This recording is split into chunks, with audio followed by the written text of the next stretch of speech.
प्रिय छात्र छात्राओं, मैथ की क्लास में आपका स्वागत है। आज का हमारा टॉपिक है फलनों का संयोजन। यदि दो फलन f such that a to b तथा g such that b to c हैं तो f एवं g का संयोजन g ऑपरेशन f कहलाता है, जो a के प्रत्येक अवयव को c के एक अद्वितीय अवयव से जोड़ता है, अर्थात G operation F such that A to C। G operation F X equal to G F X for every X belongs to A। चित्र के द्वारा आप इस प्रकार समझ सकते हैं कि हमारे पास कोई तीन समुच्चय हैं। समुच्चय A जिसका अवयव X है, समुच्चय B जिसके अवयव F X हैं और समुच्चय C जिसके अवयव G F X हैं। A का फलन B से संबंध है और B फलन G से संबंधित है और C फलन या A फलन आपका किससे संबंधित है? G से, C से, जिसे आप लिख सकते हैं G ऑपरेशन F। आप इसको इस उदाहरण के द्वारा समझ सकते हैं जैसा कि आपका दिखाया गया। जैसे यदि Fx आपका 3x प्लस 5 दिया गया है तथा Gx बराबर आपका x² है, तो F ऑपरेशन G3 बराबर आप लिख सकते हैं F bracket G3 equal to आप लिखेंगे G3 का मान आपको देखना है कितना है कि यदि आप यहाँ पे 3 लिखेंगे तो आपका कितना आएगा? 9 आएगा। तो आप इसको F x² लिख सकते हैं, यानी कि F9 लिख सकते हैं, और F9 यानी कि आपको x की जगह इसमें 9 रखना है और 9 रख करके आपको मान निकालना है। तो 3 गुणा 9 प्लस आपका कितना आएगा? 5, और आपका कितना आंसर आ जाएगा? 32 आपका आंसर आ जाएगा। ठीक है। उसके बाद आपको पढ़ना है गुण। प्रॉपर्टीज़ पढ़नी है फलनों के संयोजन की प्रॉपर्टीज़। तो इसमें फर्स्ट आपका दिया गया है फलनों का संयोजन क्रम विनिमय नियम का पालन नहीं करता है। जो फलन होते हैं उनका संयोजन जो होता है वो क्रम विनिमय नियम का पालन नहीं करता है, अर्थात G operation F not equal to F operation G। Second आपका दिया गया है फलनों का संयोजन साचर्य नियम का पालन करता है, अर्थात H operation G operation F equal to H operation G operation F के बराबर होता है। थर्ड आपका दिया गया है यदि G ऑपरेशन F एक ही फलन है तब यह आवश्यक है कि दोनों F तथा G एक ही हों। यदि G ऑपरेशन F अछादक है तब यह आवश्यक नहीं है कि दोनों F तथा G अछादक हो। ठीक है। ये कुछ प्रॉपर्टीज़ हैं जो कि आपको पढ़नी है। इन प्रॉपर्टीज़ के द्वारा ही जब आप एक्सरसाइज करेंगे तो ये आपके काम आएंगी और एक्सरसाइज में इनका यूज़ होने वाला है।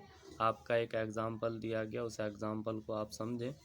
एग्ज़ाम्पल में आपका दिया गया है कि यदि F such that R to R तथा G such that R to R फलन क्रमशः Fx इक्वल टू आपका cos x तथा Gx इक्वल टू आपका 3x² द्वारा परिभाषित है, तो G ऑपरेशन F और F ऑपरेशन G ज्ञात कीजिए तथा सिद्ध कीजिए कि G operation F not equal to F operation G। ये आपका इम्पोर्टेंट एग्जाम्पल है जो कि परीक्षाओं में कई बार पूछा गया है। इसका आपका हल है कि सबसे पहले आप लिखेंगे G ऑपरेशन F X लिखेंगे और इसको इस प्रकार लिखेंगे कि ऑपरेशन हट जाएगा और आप कोष्टक में क्या लिखेंगे? Fx लिखेंगे। तो G कोष्टक Fx, फिर आप Fx की वैल्यू लिखेंगे और Fx की वैल्यू हमें कितनी दी गई है? cos x दी गई है, तो cos x लिखेंगे, यानी कि आपका हो जाएगा G cos x, और x की जगह जो भी आपका G में फलन दिया गया है उसके अनुसार आप इसको हल करेंगे। तो Gx इक्वल टू आपका 3x², और जब x की जगह आप कितना लिखेंगे? cos x, तो आपका आएगा 3 cos² x। उसी प्रकार एफ ऑपरेशन जी एक्स का भी मान लिखेंगे, ऑपरेशन हटेगा तो आप लिखेंगे एफ कोष्टक g x equal to f, इस जी एक्स का मान लिखेंगे जो कि आपका 3x² है, तो एफ 3x², और इस एक्स की जगह रखेंगे फलन एफ में, तो आपका कितना आएगा 3 cos 3x²। फिर आप लिखेंगे चूँकि 3 cos² not equal to cos 3x², दोनों अलग अलग हैं, इसलिए आप लिख सकते हैं g operation f not equal to f operation g, और ये क्वेश्चन आपका जो है प्रूफ हो जाता है। ठीक है, इसके बाद आपको 2 होमवर्क दिए गए हैं जो कि आपको करने हैं। फर्स्ट दिया गया आपका जी ऑपरेशन एफ तथा एफ ऑपरेशन जी ज्ञात कीजिए यदि f such that R to R यहाँ पे रियल नंबर है तथा g such that R to R निम्न प्रकार परिभाषित है। तो फर्स्ट पार्ट दिया गया है एफ एक्स इक्वल टू आपका साइन एक्स तथा जी एक्स इक्वल टू आपका 4x²।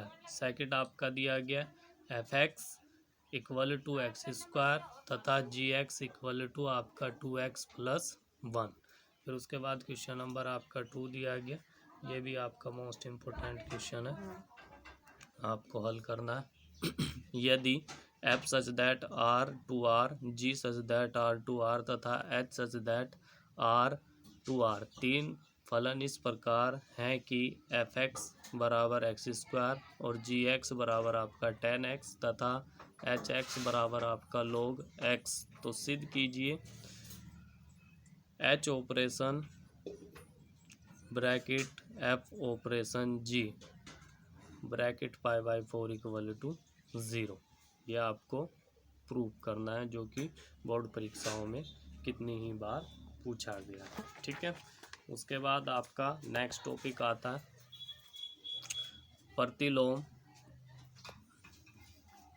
प्रतिलोम फलन।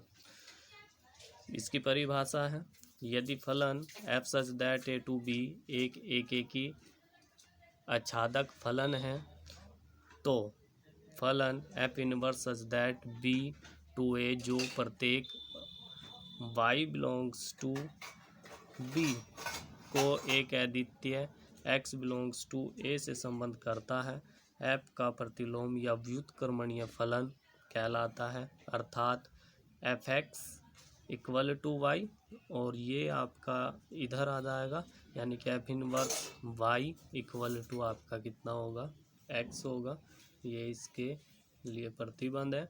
और यदि मैपिंग के द्वारा आप देख सकते हैं तो 2 समुच्चय आपको दिए गए हैं, एक समुच्चय ए है और एक समुच्चय बी है। समुच्चय ए के पास एक्स अवयव हैं और बी के पास वाई अवयव हैं। इसका फलन ए टू बी फलन such that A to b, और अगर आप इसका इन्वर्स देखें तो आपका आएगा f inverse such that y to x. ठीक है, इसको आप इस प्रकार से देख सकते हैं। इसके कुछ महत्वपूर्ण पॉइंट्स हैं, उन पॉइंट्स के बारे में आपको पढ़ना है, कुछ महत्वपूर्ण बिंदु हैं। फर्स्ट आपका दिया गया एफ इनवर्स का प्रांत बराबर आपका होता है एफ का परिसर, यानी कि यदि आप एफ इनवर्स का क्या निकालें प्रांत निकालें तो वह एफ के परिसर के बराबर होता है, तथा एफ इनवर्स का परिसर बराबर होता है एफ के प्रांत के, यानी कि एक दूसरे के क्या होते हैं अपोजिट होते हैं।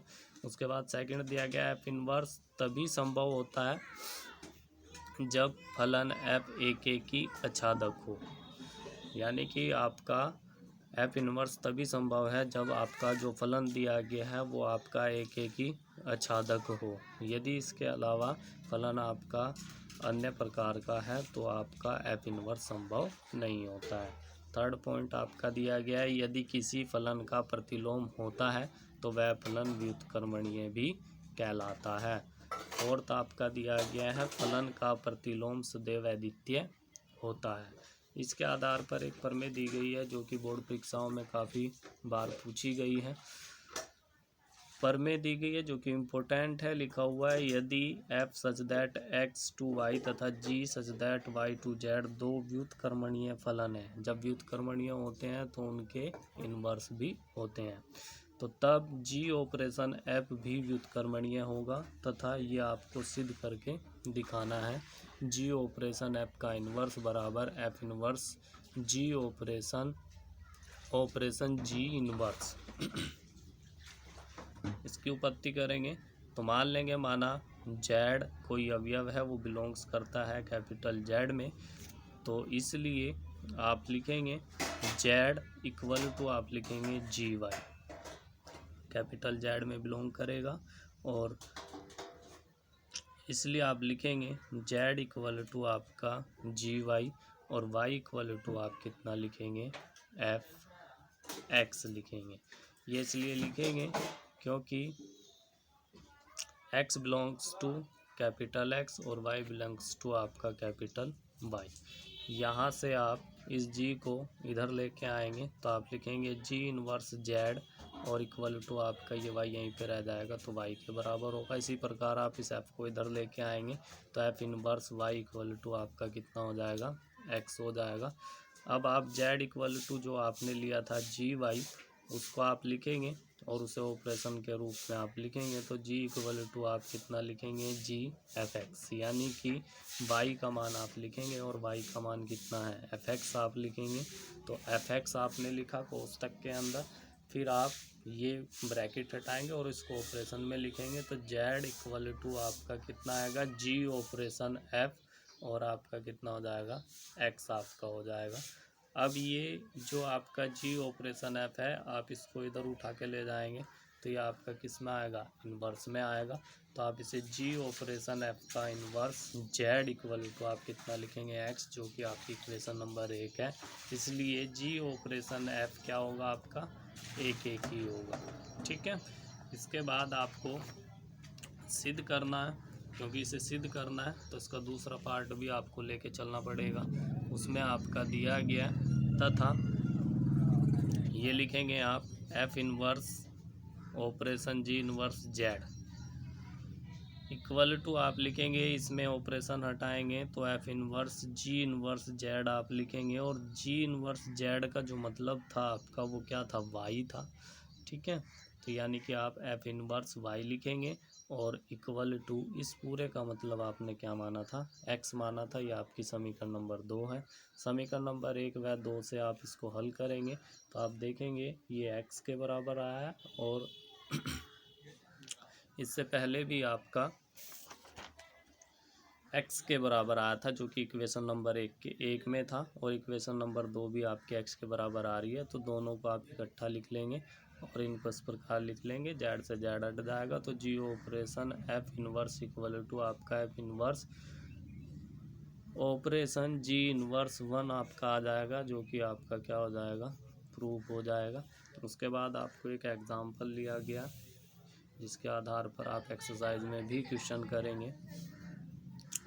मान लीजिए कि f such that n to y f x equal to 4x plus के 3 द्वारा परिभाषित एक फलन है जहां y मजला कोष्टक y belongs to n such that y बराबर 4x प्लस के 3 किसी x बिलोंग्स टू n के लिए सिद्ध कीजिए कि f व्युत्क्रमणीय है, प्रतिलोम फलन भी ज्ञात कीजिए।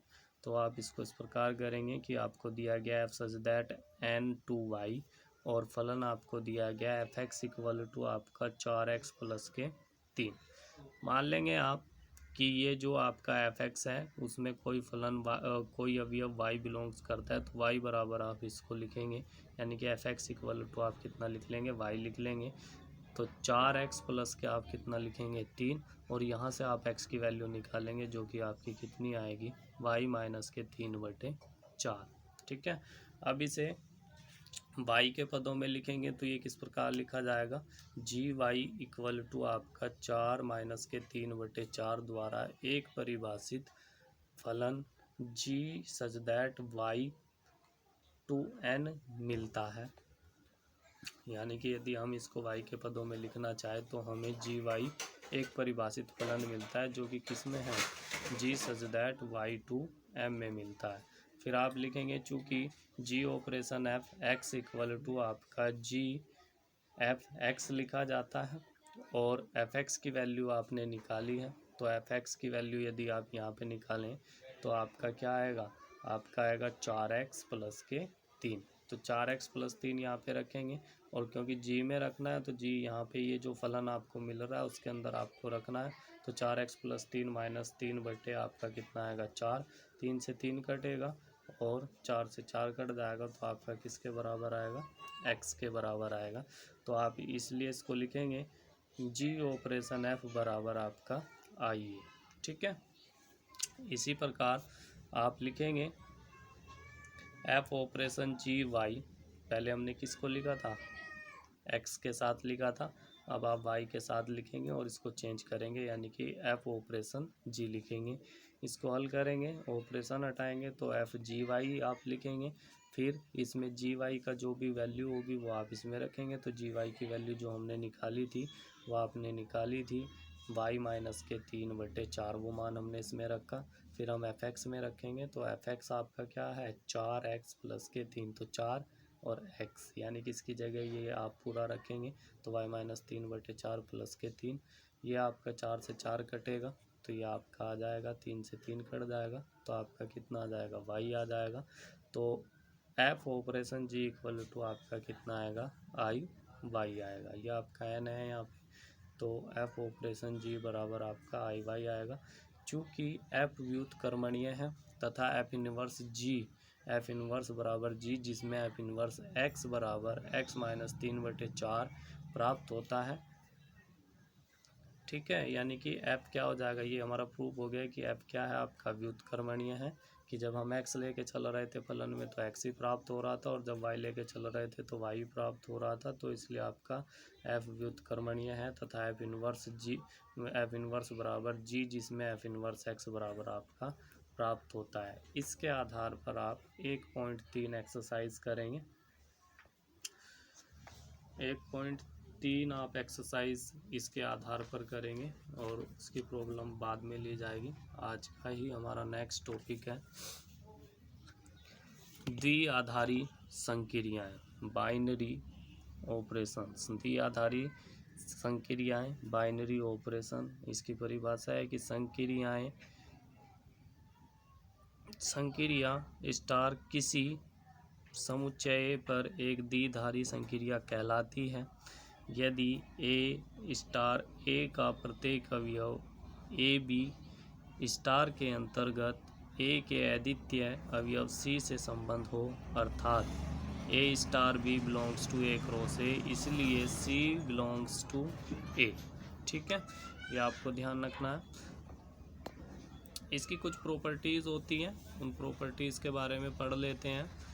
एक्सरसाइज करने से पहले इन सब के बारे में पढ़ना बहुत ज़रूरी होता है, क्योंकि ये प्रॉपर्टीज़ ही हमें एक्सरसाइज को आसान बनाने में सहायता करती हैं। ठीक है, तो पहली प्रॉपर्टीज़ है इसकी क्रम विनिमय गुण। किसी समुच्चय S में द्विआधारी संक्रियाएं स्टार क्रम विनिमय कहलाती हैं यदि, स्टार का मतलब यहाँ पे होता है कि प्लस भी हो सकता है, माइनस हो सकता है, आपका गुणा हो सकता है, ये सब आपकी संक्रियाएं हैं। क्रम विनिमय कहलाती है यदि a star b equal to b star a for every a b belongs to S. फिर उसके बाद साहचर्य आपका नियम है, साहचर्य गुण।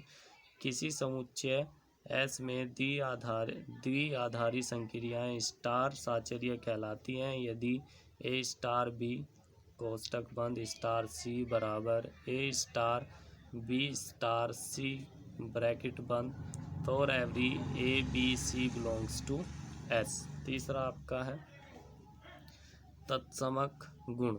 किसी समुच्चय एस में द्विआधारी संक्रिया स्टार तत्समक अवयव कहलाता है यदि ए स्टार ए ई बराबर e star a for every a belongs to S.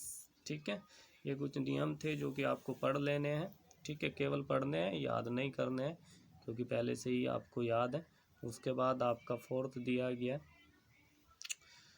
Fourth में द्विआधारी संक्रियाओं के अवयवों का प्रतिलोम भी होता है, तो उसके बारे में पढ़ लेते हैं। कोई अवयव E बिलोंग्स टू X द्विआधारी संक्रिया star such that X cross X to X के लिए व्युत्क्रमणीय होता है यदि एक ऐसे बी बिलोंग्स टू एक्स का अस्तित्व है कि ए स्टार बी बराबर ई बराबर बी स्टार ए, जहाँ ई द्विआधारी संक्रिया स्टार का तत्समक हैं। अवयव बी ए का प्रतिलोम कहलाता है, जिसे ए इनवर्स से निरूपित करते हैं। अर्थात बी इक्वल टू आपका कितना आएगा, ए इनवर्स आएगा।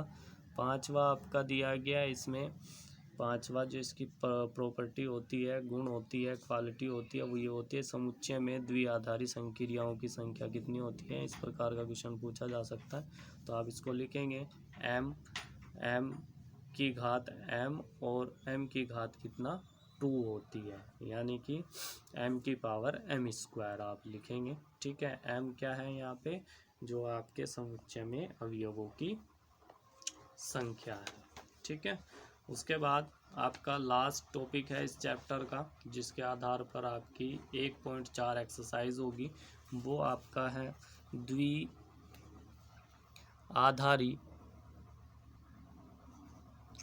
द्विआधारी संक्रिया सारणी।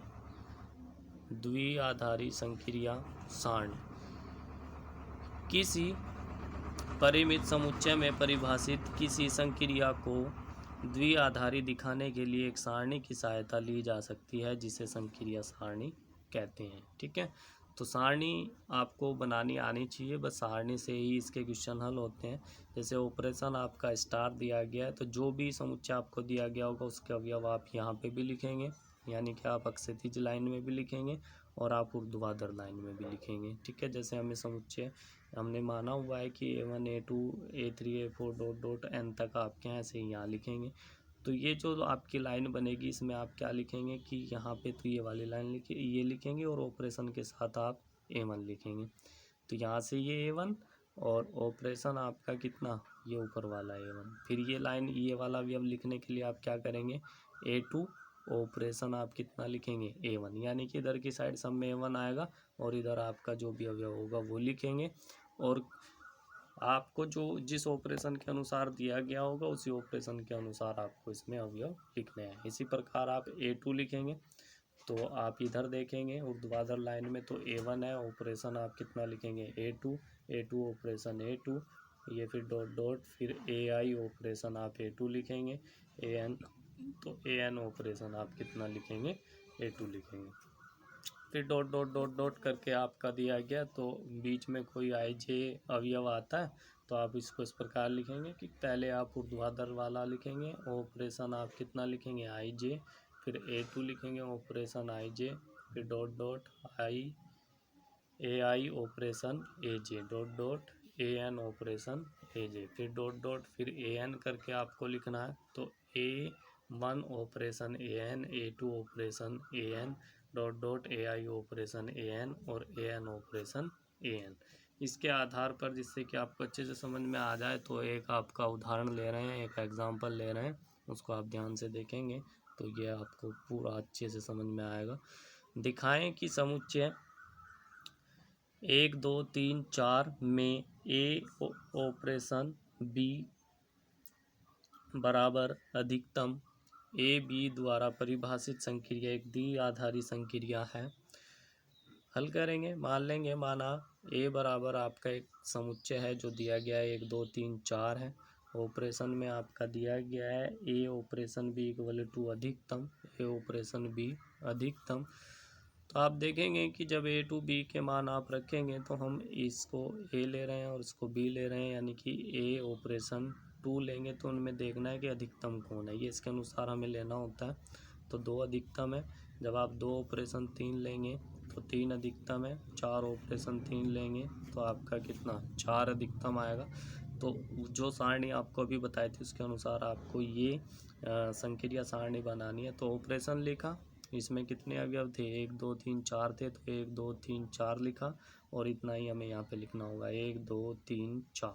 ठीक है, लिखने के बाद जब आप इनका ऑपरेशन इसमें लगाएंगे तो 1 ऑपरेशन 1, तो कौन अधिकतम है, एक ही है, तो दोनों में एक ही है तो एक ही लिखेंगे, क्योंकि आपका आएगा 1 ऑपरेशन 1 इक्वल टू 1, क्योंकि अधिकतम का हुआ है तो दोनों में एक ही अधिकतम है। फिर उसके बाद ये वाला आपको लिखना है तो आप कितना लिखेंगे 2 ऑपरेशन आप कितना लिखेंगे 1। अधिकतम लेना है तो 2 है तो हमने 2 लिख दिया। फिर इसको लिखेंगे तो 3 ऑपरेशन आप कितना लिखेंगे 1 तो आपका कितना आएगा 3 आएगा, हमने 3 लिखा। 4 ऑपरेशन 1 लिखेंगे तो अधिकतम 4 आएगा। फिर उसके बाद 1 ऑपरेशन आप कितना लिखेंगे 2 लिखेंगे तो 2 आएगा।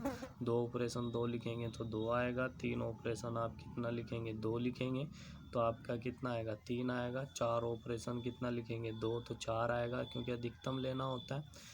फिर 1 ऑपरेशन 3 लिखेंगे तो 3 आएगा। 2 ऑपरेशन 3 लिखेंगे तो 3 आएगा। 3 ऑपरेशन 3 लिखेंगे तो 3 आएगा।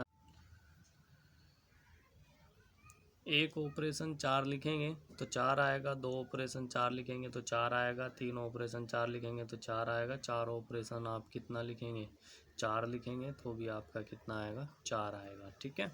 उसके बाद सारणी से स्पष्ट है कि सभी परिणामी अवयव ए आई स्टार या operation a j such that i j equal to 1 2 3 4 a में है, इसलिए स्टार एक द्विआधारी संक्रिया है। और इसके आधार पर आप जो आपकी एक्सरसाइज 1.4 है उसको आप हल करेंगे। ठीक है। सभी जो एक्सरसाइज आपकी 1.1 से लेकर के 1.4 तक है उसके सॉल्यूशन की वीडियो भी आपको जल्द ही प्रोवाइड कर दी जाएगी। ठीक है। धन्यवाद।